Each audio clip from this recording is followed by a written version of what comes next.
2019 के पुलवामा आतंकी हमले में जान गंवाने वाले जवानों की विधवाओं के विरोध के मामले में जयपुर में भाजपा कार्यकर्ताओं और नेताओं ने विरोध प्रदर्शन किया। उन्होंने बैरिकेडिंग भी तोड़ दी।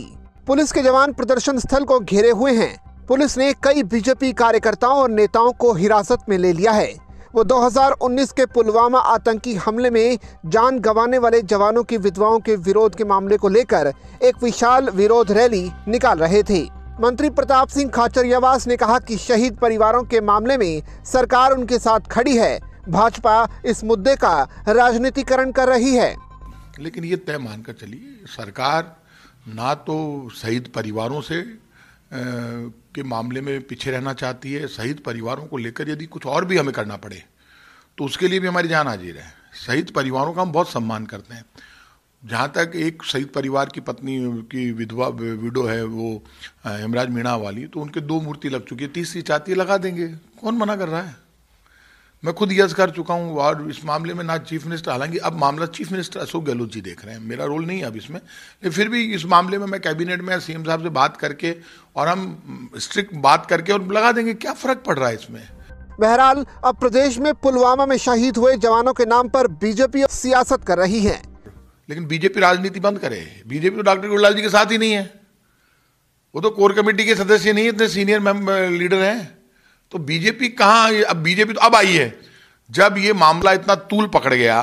कई बार राजनीति में मामले तूल पकड़ जाते हैं। तो बीजेपी आज जो राजनीति कर रही है प्रदर्शन की, धरने की, अब तक कहाँ थी बीजेपी।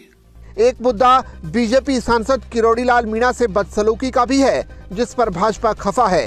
देखना होगा कि गहलोत सरकार इस प्रदर्शन को किस तरीके से संभालती है।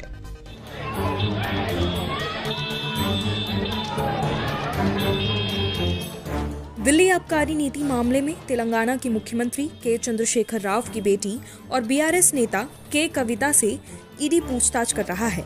के कविता को हैदराबाद के कारोबारी रामचंद्र पिल्लई के सामने बैठाकर पूछताछ के लिए बुलाया गया है। कविता ने कहा कि वो जांच में पूरा सहयोग देगी।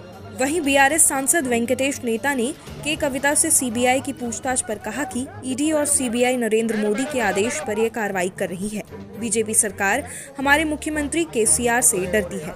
हमारे मंत्रियों सांसदों के पीछे एजेंसीज को लगाया गया है। उन्होंने कहा कि के कविता बिल्कुल निर्दोष है। अरुण पिल्लई ने कोर्ट में याचिका दी है कि ईडी ने दबाव बनाकर उनका स्टेटमेंट लिया है। हम जांच में ईडी का सहयोग कर रहे हैं, हम डरने वाले नहीं हैं, हमें कोर्ट पर भरोसा है। वहीं ईडी कथित शराब घोटाले में पहली बार के कविता से पूछताछ कर रहा है।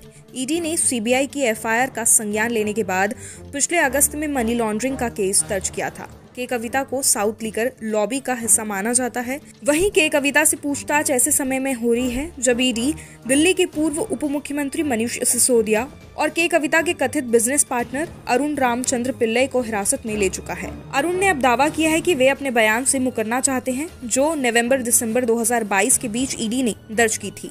वहीं इससे पहले कविता से सीबीआई इसी आबकारी घोटाले में पूछताछ कर चुकी है। ये पूछताछ हैदराबाद में उनके आवास पर पिछले साल दिसंबर महीने में हुई थी। इस मामले में सीबीआई ने के कविता के पूर्व ऑडिटर बुच्ची बाबू को गिरफ्तार किया था।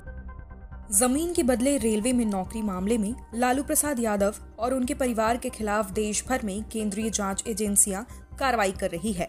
ईडी और सीबीआई का दावा है कि लालू यादव और उनके बेटे बेटियों के खिलाफ घोटाले के ठोस सबूत मिले हैं। इस पूरे मामले में बिहार के मुख्यमंत्री नीतीश कुमार ने पहली बार अपनी प्रतिक्रिया दी है। नीतीश कुमार ने कहा है कि 2017 में भी रेड हुआ था, उसके बाद हम महागठबंधन से अलग हो गए थे। 5 साल बीत गए और अब हम एक साथ आ गए हैं, तो फिर से रेड हो रहा है। इस पर अब मैं क्या बोल सकता हूँ। मुख्यमंत्री ने आगे कहा कि जिनके खिलाफ समन जारी हुआ है वो जवाब दे रहे हैं।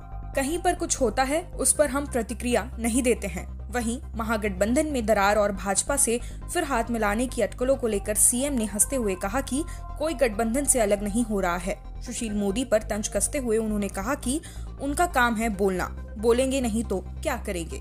वहीं आपको बता दें कि जमीन के बदले नौकरी मामले में केंद्रीय जांच एजेंसी सीबीआई ने एक बड़ी कार्रवाई को अंजाम देते हुए बिहार के उप मुख्यमंत्री तेजस्वी यादव को पूछताछ के लिए समन भेजा है।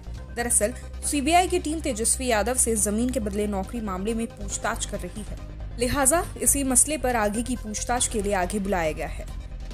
विधायक राजू पाल हत्याकांड में आरोपित और भगौड़ा शूटर अब्दुल कवी पर आईजी चंद्र प्रकाश द्वारा इनाम की राशि बढ़ाकर अब 50,000 रुपए कर दी गई है। दरअसल सरायकील के भकंदा उपहार निवासी अब्दुल कवी लगभग 18 साल से फरार है। 6 मार्च को उसके घर में असलहे मिलने की जानकारी पर पुलिस ने उसके मकान को बुलडोजर से ढहा दिया था। उसी दिन एसपी ब्रजेश कुमार श्रीवास्तव ने उस पर 25,000 रुपए का इनाम घोषित किया था। वहीं शनिवार को एसपी ने आईजी द्वारा इनाम की धनराशि बढ़ाकर 50,000 रुपए किए जाने की पुष्टि की है। बता दें कि अब्दुल कवी पर हत्या के 2, एक हत्या के प्रयास और विस्फोटक अधिनियम के तहत 2 मुकदमे दर्ज हैं।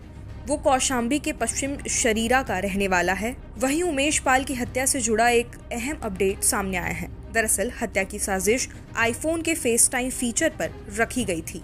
पुलिस की नजर से बचने के लिए गुजरात की साबरमती जेल से अतीक अहमद और बरेली जेल में बंद उसका भाई अशरफ ने आईफोन के खास फीचर फेस टाइम पर संपर्क में थे।